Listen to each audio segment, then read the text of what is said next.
Olá, o nosso Sala de Entrevistas hoje vai abordar um tema que interessa para uma fatia interessante da população. Há 500 anos, à luz de velas, um homem leu na Bíblia: e o justo viverá pela fé. E aquele homem, que seria, na época, apenas um dissidente da Igreja Católica, acaba se transformando no pai da Reforma Protestante, que 500 anos depois arrasta bilhões e bilhões de seguidores por todo o mundo. Para falar sobre o tema, convidei um pastor batista ordenado pela Convenção Batista Brasileira, ele que pastoreia a Igreja Batista Liberdade na cidade de Araraquara, no interior de São Paulo. É bacharel em teologia pelo Seminário Bíblico Palavra da Vida e mestre em teologia histórica pelo Centro Presbiteriano de Pós-Graduação da Universidade Mackenzie. Me refiro a Wilson Porte Júnior. Tudo bom, pastor? Tudo bem. Obrigado por ter vindo aqui. Acertei a pronúncia do nome certinho? Sim, certinho, Weber. Prazer estar aqui com você. Prazer é todo meu. 500 anos da Reforma Protestante. O que a Reforma Protestante significou para a igreja há 500 anos atrás, pastor? Eu costumo dizer, Weber, que a Reforma Protestante foi um verdadeiro avivamento, talvez o maior avivamento que já aconteceu em toda a história do cristianismo. Se nós pararmos para pensar em tudo que era o cristianismo à época e vemos como Martinho Lutero e tantos outros com ele pretenderam trazer a igreja de volta para aquela igreja que viveu no início do cristianismo, nós vemos que ele só conseguiu começar isso, ele não conseguiu completar isso até hoje não foi completado, a gente poderia dizer, pela graça de Deus, pela ação do Espírito Santo. Eu falei na introdução que à época ele era tratado apenas como um dissidente, um rebelde da Igreja Católica. Obviamente que se nós fôssemos perguntar para Martinho Lutero, quando ele pregou lá as teses nas portas da igreja, se ele teria noção do que se transformaria aquele movimento, talvez ele não tivesse noção do que seria a Reforma Protestante hoje.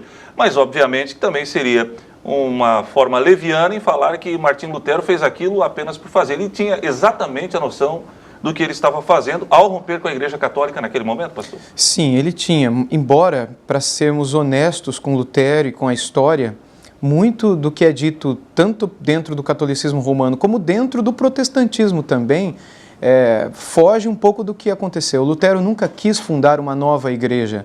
Lutero repudiou com todas as piores palavras possíveis a ideia de existir uma igreja luterana, por exemplo. Ele era absolutamente contrário a qualquer coisa que levasse o seu nome. O que ele queria, na verdade, era fazer com que a igreja de então refletisse sobre os descaminhos que estavam vivendo e andando naquele exato período. A venda das indulgências e outras práticas que eram comuns entre monges. Ele mesmo era um monge agostiniano e em outros líderes da igreja na época. E o que ele queria, na verdade, era chamar essas pessoas para conversar sobre para onde a vida deles estava indo, o que eles estavam fazendo com o povo, o que eles estavam fazendo com o ensino. E ele, como estava estudando as Escrituras, percebeu uma série de erros na vida prática da igreja, dos líderes, inclusive dos principais líderes, com aquilo que as Escrituras ensinam. Então, ele nada mais pretendeu do que chamar esses irmãos para conversarem, para voltarem às Escrituras e a reforma ser da própria igreja. Ele nunca pretendeu. Na verdade, quem o expulsou de lá foi a própria igreja. A sé da igreja, né? O Papa Leão X, à época, que o expulsou, que os excomungou da igreja e, enfim, com ameaças de morte, com tantas outras coisas que a igreja realmente fez antes de Lutero, 100 anos antes dele, com John Hus, ali próximo à Alemanha, e outros nos anos anteriores e naquele período também. Pessoas que tentaram dizer, olha, nos parece que a maneira como vocês estão lidando com esse ou aquele assunto, especialmente a salvação das vidas, o perdão dos pecados, está errado. Mas por que só o movimento de Martinho Lutero teve toda essa repercussão? Por que explodiu a partir daí a Reforma Protestante e não nas orientações ou, digamos assim, nas manifestações anteriores? Porque ele teve uma proteção do Estado, digamos assim. O que não aconteceu com pessoas em tempos antigos, como John Hus, por exemplo, que foi queimado vivo na fogueira e que fez uma espécie de profecia dizendo que eles estavam matando um ganso. A palavra Hus em sua língua materna significa isso, mas que dali 100 anos Deus levantaria um cisne cujo canto jamais ninguém silenciaria. E muitos, quando Martinho Lutero começou a pregar e chamar as pessoas de volta às Escrituras, traduzir a Bíblia para a língua do povo, para que o povo lesse a Bíblia, cantasse a Bíblia, aprendesse as Escrituras. Você vai falar isso porque a Bíblia na época era só em latim. Só em latim. Era autorizada em latim, alguns tinham acesso aos originais grego e hebraico, mas era raríssimo. E mesmo os sacerdotes, muitos deles eram ordenados sem nunca terem visto uma Bíblia na frente. Então eles pregavam o que eles ouviam dos seus superiores e o povo acreditava naquilo. Quando um ou outro monge, ou doutor de teologia dentro da igreja, ou professor de teologia, tinha acesso às Escrituras e descobria os erros, eles chamavam as pessoas para conversar. Mas as ameaças eram muito grandes, então eles silenciavam. Aqueles que tinham coragem diziam, não, a gente vai chegar até onde a gente puder chegar, porque a gente está lidando com a salvação dessas pessoas. A maioria deles era morto, literalmente morto. Lutero, quando ele chamou a igreja para conversa e as pessoas, houve uma dieta na cidade de Worms, uma espécie de assembleia, de reunião, onde o próprio imperador Carlos estava presente, junto com autoridades da igreja, e ali ele foi declarado um fora da lei, e todo mundo tinha certeza que saindo dali ele iria ser pego e morto, que as pessoas iriam matá-lo, porque fora da lei, qualquer pessoa que o matasse, não aconteceria nada com essa pessoa. E ao sair dali ele foi sequestrado por uma outra autoridade alemã, com uma boa intenção, que o levou para um castelo em Wartburg, na Alemanha, onde ele ficou preso, sequestrado durante um bom tempo, e ali ele traduziu a Bíblia para o alemão, lançando as bases da moderna língua alemã, ali ele compôs vários hinos, ali ele escreveu alguns livros, comentários, ali ele viveu durante muito tempo. Ele só não foi morto por conta disso, porque várias outras autoridades na Alemanha acabaram abraçando essa história, nem tanto por motivos religiosos em princípio, mas também econômicos, sociais, políticos, que não foram as motivações de Lutero e que acabaram dando uma espécie de salvo-conduto a ele, impedindo com que ele fosse morto como seus antepassados foram. Bom, embasado nisso que o senhor me fala, seria exagero meu falar que a reforma protestante não foi apenas uma reforma que envolveu o mundo religioso, mas que ajudou a construir uma nova sociedade nesses países, na Europa principalmente? Sim, eu não tenho dúvida disso. A gente olha, por exemplo, os países de tradição, de história protestante na Europa e mesmo aqui na América, em alguns outros cantos do mundo, e a gente vê a grande diferença social nesses países em comparação com outros que não tiveram uma história protestante em sua colonização ou em sua formação nos últimos 500 anos. A gente vê isso na Alemanha, a gente vê isso na Suíça, a gente vê isso na Suécia, a gente vê isso na própria Inglaterra, a gente vê isso nos Estados Unidos da América, em comparação com alguns outros países que infelizmente não tiveram. O Canadá entra nessa lista, pastor? Ele entra nessa lista também, embora houve diferentes tipos de colonização no Canadá, então a gente percebe diferentes histórias ou tradições e enfoques ao longo da sua própria colonização. Mas isso é muito forte nesses países, porque Lutero, como Calvino e tantos outros dos reformadores, eles não se preocupavam apenas com a questão religiosa, mas eles entendiam que a Bíblia, ela trazia uma nova cosmovisão para as pessoas. Então, a maneira como elas encaravam o mundo, a maneira como elas encaravam o casamento, o dinheiro, as finanças, a maneira como elas encaravam a política, a maneira como elas encaravam os esportes, o lazer, a vestimenta, a alimentação, tudo era fundamentado por aquela maneira como a palavra de Deus disserta sobre todas essas coisas. De modo que a igreja acabou entrando num novo período, quando ela não lidava apenas com as questões espirituais na vida das pessoas, mas com tudo aquilo que elas viviam. Então, o trabalho das pessoas foi influenciado, uma espécie de cosmovisão do trabalho, por aquilo que os reformadores ensinavam. Eles queriam que as escrituras permeassem toda a vida humana e fizesse diferença em tudo aquilo que os homens viviam naquele tempo. E onde é que foi que nós erramos, pastor? Porque vamos viver o que a Bíblia diz, ou o que a Bíblia, esse manual, nos mostra, é de fato a melhor conduta que nós deveremos ter. Por que os protestantes hoje, fazendo uma meia-culpa, têm tanta dificuldade em entender isso? A maior dificuldade nossa hoje é porque nós voltamos para aquilo que era o romanismo, o catolicismo romano na Idade Média. O que nós encontramos hoje dentro de muitas igrejas é um abandono das Escrituras, né? O que hoje a Igreja Católica não faz mais isso hoje. Aquilo contra o que Lutero lutou, né, no começo do século XVI e outros, os pré-reformadores, né, antes dele, nos séculos anteriores, hoje o catolicismo romano não vive mais absolutamente nada daquilo. Ou, inclusive o Papa anterior, o João Paulo II, né, fez Karol até... Wojtyła. O Karol Wojtyła, ele inclusive pediu perdão à humanidade, inclusive com relação a atitudes e pré-julgamentos que foram feitos no período da Reforma Protestante. O catolicismo hoje é completamente diferente daquele catolicismo contra o que Lutero se levantou. Por outro lado, a gente olha para o movimento evangélico geral nos nossos dias, o que a gente encontra é uma espécie de retorno àquilo que foi o cristianismo da época da Idade Média. Ou seja, as escrituras elas não têm mais tanto valor, aquilo que elas ensinam ou não ensinam também não tem tanto valor, o que vale é a palavra do líder. Então, se eu sou o líder de uma igreja e eu digo, e alguém se levanta e diz, mas e as escrituras? Eu digo, é a minha palavra que basta. Você não pode questionar a minha palavra. O que manda aqui é a minha palavra, não é? Eu sou o homem de Deus, eu sou a autoridade aqui sobre você. Mas a escritura não. Então, a maneira, assim, a ideia de que eu posso me apropriar de certos benefícios divinos por meio de certas práticas que eu venha a realizar, que era o que eles acreditavam na indulgência e na Idade Média. Ou seja, se eu tomar certas atitudes, comprar algumas coisas, der o meu dinheiro para a igreja, eu serei abençoado. Havia uma música cantada pelos monges na Idade Média que era, não é? Na hora que a moeda no cofre cai, a alma do purgatório sai.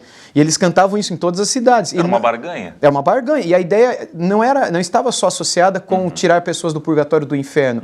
E não só associado também com você ter o perdão dos seus pecados. Mas se você é uma pessoa muito boa e os seus parentes que já morreram foram muito bons também, o que precisa melhorar na sua vida?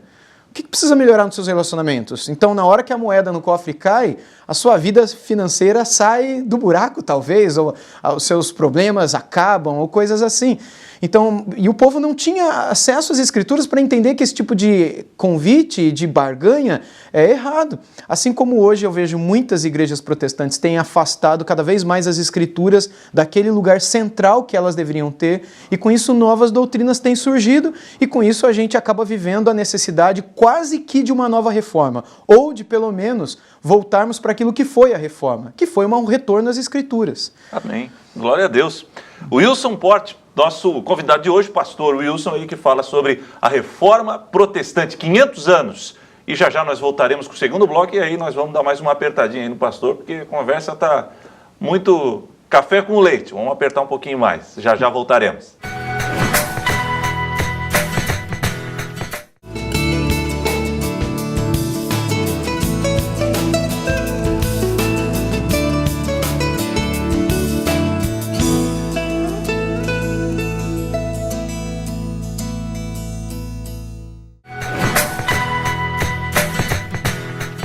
De volta com Sala de Entrevistas e hoje o tema é 500 anos da Reforma Protestante.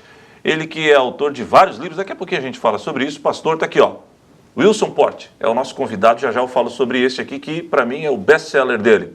Ô pastor, eu sei que uma bobagem isso que eu vou falar, mas se Martinho Lutero pudesse, ele iria propor hoje, nos dias atuais, a reforma da reforma?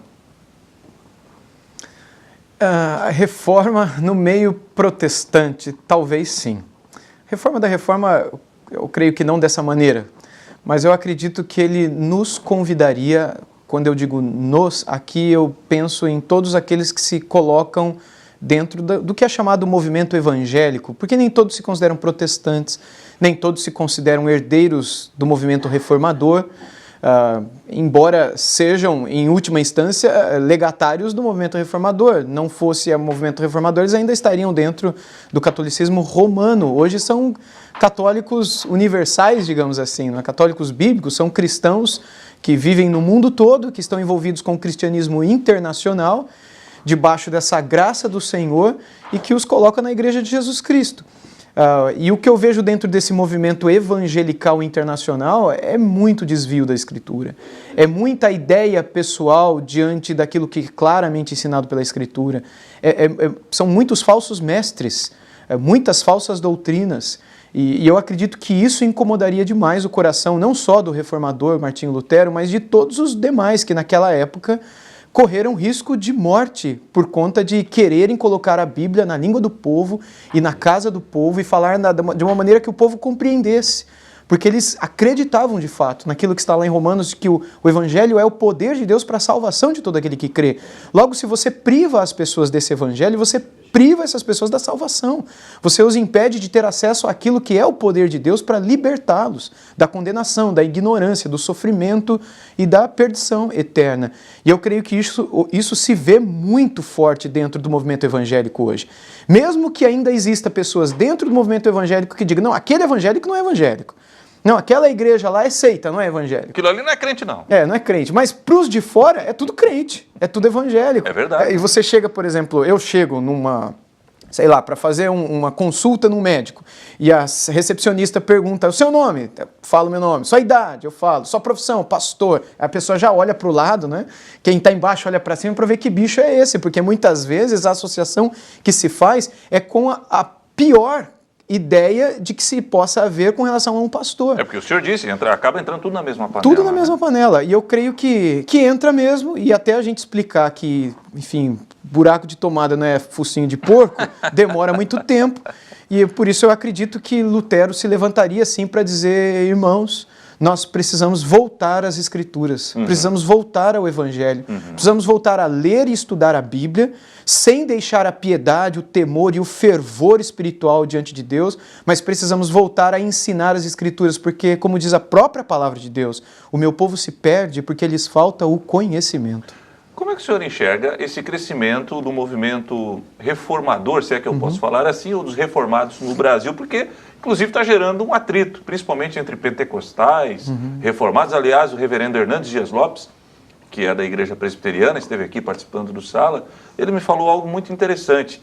Ele sempre disse que, eu sempre escuto falar, tem alguns aí que, os chamados profetas, ou os que dão as profetadas, Deus vai promover um verdadeiro avivamento no Brasil. Ele disse, olha, gente, o avivamento no Brasil é quando a gente unir o zelo pelo estudo do reformado, o carinho pelas escrituras do reformado, com a paixão em fazer a obra dos pentecostais. Eu acho que a gente está dividindo um barco que não é para ser dividido. O senhor comunga com esse Sim, do início ao fim. Eu acredito que a ortodoxia, que é esse zelo pela doutrina reta, quando divorciada da ortopraxia, que é um desejo de praticar, de viver, de fazer a coisa, gera um cristianismo inútil, um cristianismo frio.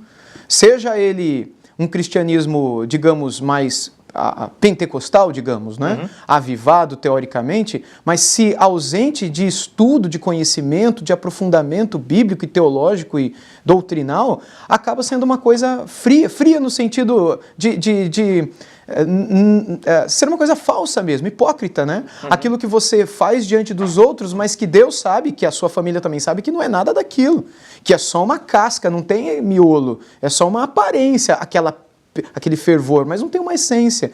Por outro lado, você tem aqueles que levantam a bandeira da ortodoxia, mas que não têm vida nenhuma com Deus, não oram, não têm uma piedade diária, não têm uma comunhão com Deus. Não tem um devocional com Deus. Não tem um devocional. Portanto, esse casamento entre a teologia e a vida e a prática, a ortodoxia com a ortopraxia, o conhecimento com o fervor, é o que as Escrituras pretendem para todos aqueles que querem buscar a Deus. A gente vê isso nos profetas, nos reis, nos patriarcas, em Cristo.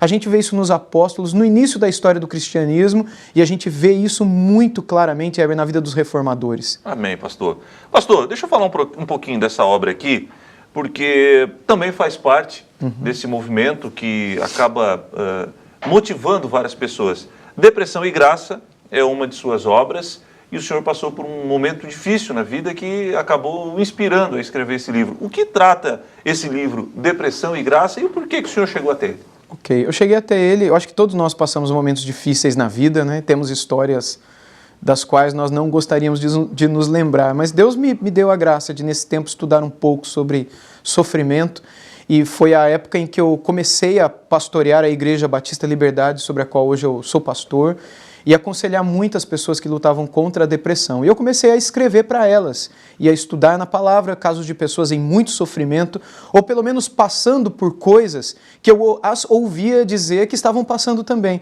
Coisas que hoje são diagnosticadas como depressão, mas que estão na Bíblia. Só que na Bíblia não são diagnosticadas, não são chamadas porque a palavra é moderna, digamos assim, né? Embora a ideia de uma depressão é a mesma ideia de um vale na qual a pessoa se vê quase que morto. Então a ideia está ali nas Escrituras. Elias mas ficou depressivo? Com toda certeza, e não só ele, como muitos outros. Era característica de depressivo? Sim, sim. Do início ao fim da sua vida, lá em 1 Reis, capítulo 18 e 19, que contam a história de Elias, a gente percebe claramente a vida de um homem que, enfim, teve uma alteração de comportamento, teve uma alteração de sono, teve uma alteração de alimento e outras. E aí vem todo o conselho de Deus, os conselhos mesmo, daquilo que ele deveria fazer de modo a sair daquela situação. E a gente percebe que o que Deus usa para restaurar o estado de Elias, que não era só emocional, mas físico também, houve uma espécie de psicossomatização nele, envolveu não só conselhos espirituais, mas práticas físicas, alimento e outras coisas mais. E aí eu comecei a estudar vários desses casos na Bíblia, casos como o de Elias, caso como o de Moisés, e Asaf, e Davi, e Paulo, e tantos outros, Caim e tantos outros. Paulo? Paulo também. E como a graça de Deus se manifestou diante de cada um desses casos, os aconselhando, ou pelo menos eles testemunhando de experiências que eles tiveram, que os fizeram repensar e os ajudaram naquele contexto todo, né? Então, isso me fez chegar a vários estudos. Eu criei um blogzinho, divulgava isso para os irmãozinhos lá da igreja e posteriormente acabou... E o blogzinho se transformou nisso? Pois é. Rapaz, com a graça que obra de Deus, sensacional. Mas o senhor tem outras obras também, né? Sim, São sim. quantos livros, pastor? São 4 livros publicados até agora. O primeiro foi Depressão e Graça, depois um outro livro chamado Uma Visão Cristã sobre a Bíblia, na qual eu falo sobre a história da perseguição da Bíblia e como a Bíblia chegou até nós. Um outro chamado Um Pregador da Graça, na qual eu conto a história de Benjamin Kitt, que foi um puritano do século XVII. E um quarto livro chamado Um Guia para a Nova Vida, no qual eu falo sobre as doutrinas básicas da fé cristã. E agora, até o final aqui do ano de 2017, provavelmente no mês de novembro, será o lançamento de um quinto livro chamado Unidos pela Cruz, que será lançado pelas edições Vida Nova. Unidos pela Cruz. Unidos pela Cruz. É uma espécie de comentário do livro de Paulo aos Efésios, no qual eu trato sobre a unidade cristã. Uau, show de bola. Isso. Pastor, nosso tempo está chegando ao fim, o programa passa muito rápido. Se o senhor tivesse a oportunidade... Bom, o senhor está falando hoje para praticamente todos os estados do Brasil, mas se pudesse reunir todos os protestantes em sua frente, nessa data tão importante que nós comemoramos 500 anos da Reforma, o que o senhor diria aos nossos irmãos crentes em Jesus? Eu diria para eles que nós precisamos voltar para as Escrituras, amar as Escrituras, ler as Escrituras, orar as Escrituras, cantar as Escrituras, ver as Escrituras. Quando nós praticamos a ceia do Senhor, o Verbo que se fez carne e que se deu no corpo e no sangue, voltar a trazer a palavra de Deus para o centro dos nossos cultos, dos nossos púlpitos, das nossas vidas. E não somente as Escrituras, mas voltarmos a pensar no valor da graça de Deus para a nossa salvação, na preciosidade que foi esse dom e que é esse dom da fé para a nossa salvação, que nada tem a ver com as nossas obras, com os nossos méritos. E isso fazer-nos pensar de que nós não devemos esperar glória nenhuma nossa, glória da minha própria vida como pastor, glória do meu ministério, glória da minha denominação, que nós deveríamos repensar essas coisas tão pequenas e tolas que nos dividem, quando na verdade a glória deve ser somente de Deus sempre. Todos esses lemas que os reformadores abraçaram com tanto carinho, somente as Escrituras, somente a fé, somente a graça, somente a Deus a glória, e essa ideia de que é somente pelos méritos de Cristo, somente por Cristo, somente para Cristo, somente em Cristo é que nós descobriremos e viveremos as bênçãos da salvação, a paz, a alegria, a vida que tanto pregamos e muitas vezes evangelizamos, mas que às vezes poucos de fato conhecem no nosso meio. Eu creio que é tempo para que não só comemoremos esses 500 anos da Reforma Protestante, mas que voltemos a essas doutrinas essenciais e básicas e que fizeram com que eles desfrutassem do maior avivamento que aconteceu na história da igreja. Eu creio, Heber, que, finalizando, se nós queremos de fato viver um avivamento no nosso país, nós devemos muito mais do que qualquer coisa voltarmos às Escrituras, revermos aquilo que os nossos irmãos revisitaram a seu tempo, para que hoje nós possamos experimentar esse derramar da graça como nunca nós experimentamos no nosso país. Pastor, para aqueles que dizem que os reformados são frios, eu faço essa pergunta para um dos maiores reformados que eu conheço no Brasil, que eu tenho a oportunidade e a honra de entrevistar hoje. Jesus vai voltar, pastor? Claro que vai voltar. e vai voltar em breve, eu creio que essa é a minha esperança e deve ser a nossa esperança, e que a gente o aguarde com um coração que o ame e que busque a santidade, que busque a pureza, que busque aquilo que ele buscou, que busque tudo aquilo que ele previu e ensinou em Mateus capítulo 5, no início do Sermão do Monte. Que sejamos aqueles cidadãos do reino celestial, não é, de Mateus 5, 6 e 7, que aguardam ansiosamente, aqui é uma ansiedade boa, a sua segunda vinda, o seu segundo advento. Ali ele fala completamente de reino, né, pastor? Sim, sim. E que nós não só o aguardemos, mas já vivamos como se estivéssemos lá. Porque essa ética do reino de Deus é o que fará com que sejamos uma cidade sobre o monte. Ética do reino de Deus. Pastor, o senhor não sabe a alegria que eu tenho em recebê-lo aqui. Deus abençoe seu ministério. Obrigado. Muito obrigado, meu irmão. Gostou? Sensacional, né? Tá aqui, ó, ele é o cara. Pastor Wilson, ele que veio falar sobre a Reforma Protestante. Eu indico esse livro, hein? Depressão e Graça. Sensacional. E o Sala volta na próxima semana com um novo convidado e com um novo tema. Deus abençoe a todos e feliz 500 anos da Reforma Protestante. Tchau!